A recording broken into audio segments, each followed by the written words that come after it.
అందరికీ నమస్కారం. Welcome to Suman TV. సుమారు 35 సంవత్సరాల వైద్య ప్రయాణంలో గైనకాలజిస్ట్ గా, ఆబ్స్టెట్రిషియన్ గా, కాన్పులు చేసే ఎక్స్పర్ట్ గా అండ్ అఫ్ కోర్స్ సర్జన్ గా 1,00,000 మందికి పైగా మహిళల జీవితాన్ని తాకారు వారు. బహుశా ఎన్ని వేల సర్జరీలు చేసుంటారంటే 2010 నుంచి మొదలైన ఈ సర్జరీ ప్రయాణంలో బహుశా 30-40 వేల సర్జరీలు ఈజీగా చేసుంటారు. అతి క్లిష్టమైన మహిళల సమస్యల్ని కూడా ఇట్టే అంటే ఆరోగ్యపరమైన ఇష్యూస్ ని పరిష్కరించి వారిని గట్టెక్కించిన ఘనత డాక్టర్ మోక్ష ప్రసూన గారిది. అండ్ వారితో మాట్లాడబోతున్నాం. మరొక విశేషం ఏంటంటే పేరు వారిది మోక్ష ప్రసూన. అంటే మన మోక్షం అంటే తెలుసు కదా, మోహక్షయం అంటే జీవితాలు జనన మరణ ఈ వివరాల నుంచి విముక్తి పొందడం. కానీ వారు నిజానికి చాలా కష్టమైన ప్రెగ్నెన్సీస్ కూడా సాల్వ్ చేసి ట్రీట్ చేసి ఈ భూమి మీదకి ఎంతో మంది శిశువుల్ని తీసుకొచ్చారు. అండ్ మరొక కొసమేర ఊరికే చెప్పుకోవడానికి మనందరికీ తెలుసు కదా, శైలజనాథ్ గారు, మంత్రి గారు, వారి శ్రీమతి గారు డాక్టర్ మోక్ష ప్రసూన గారు. వెల్కమ్ టు సుమన్ టీవీ అండి. నమస్కారం. నమస్తే. Very happy to meet you ma'am. చాలా లాంగ్ జర్నీ మీది. ఇది ఎంచుకున్న రంగమా, ఈ రంగమే మిమ్మల్ని ఎంచుకుందా?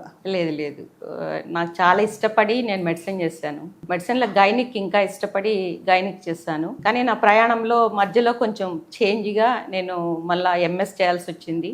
ఎంఎస్లో నేను ఉస్మానియాలో జనరల్ సర్జరీ ఎంఎస్ చేశాను. అది కూడా ఇష్టపడే చేశాను. అంటే ఇప్పుడు నిజానికి మహిళల ఆరోగ్యానికి సంబంధించి సర్జరీలు కూడా పెరిగాయి. అది సో ఎలా సాగింది మీ ప్రయాణం? ఎలా అనిపిస్తుంది ఒక డాక్టర్గా? What you wake up to everyday? Success మంత్రం ఏమిటండి? అంటే పాజిటివ్ థింకింగ్ అంతే. ఏది ఎక్కువ ఆలోచించను. అంటే జరుగుతుంటది. ఎక్కువ టెన్షన్ పడ్డం కానీ స్ట్రెస్ పడ్డం కానీ అలా ఏముండను. ఇంట్లో ఫ్యామిలీ కూడా సేమ్, వాళ్ళు కూడా ఈజీ గోయింగ్ గా ఉంటారు కాబట్టి ఏ విషయాన్ని మళ్ళీ రీథింక్ చేయం కాబట్టి వెనక్కి వెళ్ళి ఇట్లా జరిగి ఉండాల్సిందేమో ఇలా జరగలేదేమో అని ఆలోచన అయితే నాకు ఉండదు. ఇంక ఇంట్లో వాళ్ళకి కూడా ఉండదు. సో దానిలో ఐ ఫీల్ కంఫర్టబుల్. నాకు స్ట్రెస్ ఏం అనిపించదు. రైట్. సో అయితే ఇక్కడ అడక్క మానలేకపోతున్నారు మ్యామ్. మీరు నార్మల్గా మీ హెల్త్ ప్రయాణం ఎలా కొనసాగింది? మీ ఓన్ హెల్త్ని మీరు ఎలా చూసుకుంటూ వచ్చారు? ప్రెగ్నెన్సీ టైంలో కావచ్చు. అప్పుడు ఇంత అవేర్నెస్ అయితే నాకు లేదు. మెడిసిన్ అయిపోయింది. ప్రెగ్నెంట్గా ఉన్నప్పుడు అంతగా ఆలోచించేదాన్ని కాదు. అంటే ఏం తెలియదు అనుకుంటా.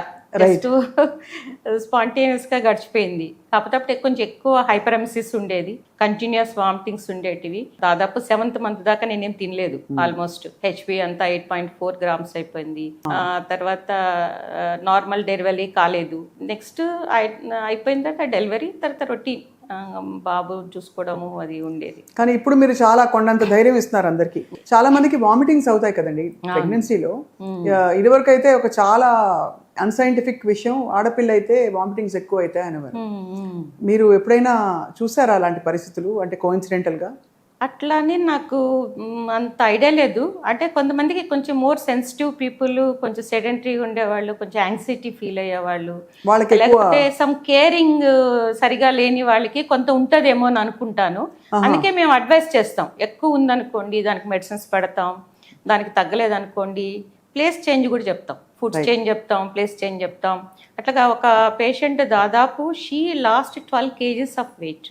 వామిటింగ్స్ వల్ల we cannot control that. Last baby కూడా డెత్ అయిపోయింది.